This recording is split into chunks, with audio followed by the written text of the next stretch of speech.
আমাদের চুয়াডাঙ্গাতে কিন্তু শীত এবং গরম দুইটাই কিন্তু সব থেকে বেশি পড়ে, এটা আপনারা অবশ্যই জানেন। আর আজকের আসলে এই আবহাওয়ায় যে গরম অনুভূত হচ্ছে, তাপমাত্রা তো আছেই, সেই সাথে কিন্তু প্রচুর গরম। আর এই গরমে কিন্তু জনজীবন কিন্তু এক প্রকার দুর্ভোগের মধ্য দিয়েই যাচ্ছে আমাদের চুয়াডাঙ্গা জেলাতে।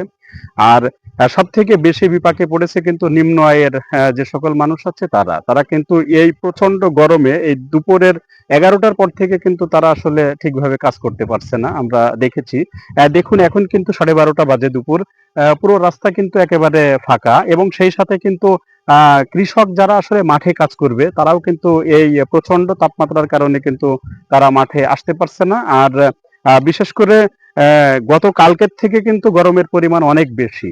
যেমন তাপমাত্রা তেমনি কিন্তু গরম, আর সেই সাথে কিন্তু বিদ্যুতেরও কিন্তু অনেকটাই লোডশেডিং আমরা লক্ষ্য করেছি। আর বিষয় হচ্ছে যে চুয়াডাঙ্গা মানেই কিন্তু গরম, চুয়াডাঙ্গা মানেই শীত, এটা কিন্তু আপনাদের সবারই জানা আছে।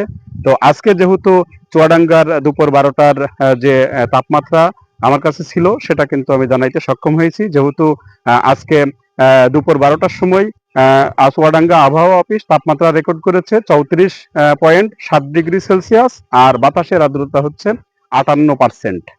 তো চুয়াডাঙ্গার আবহাওয়ার আজকের আমার কাছে এই ছিল সর্বশেষ তথ্য। হাশেম রাজ, চুয়াডাঙ্গা।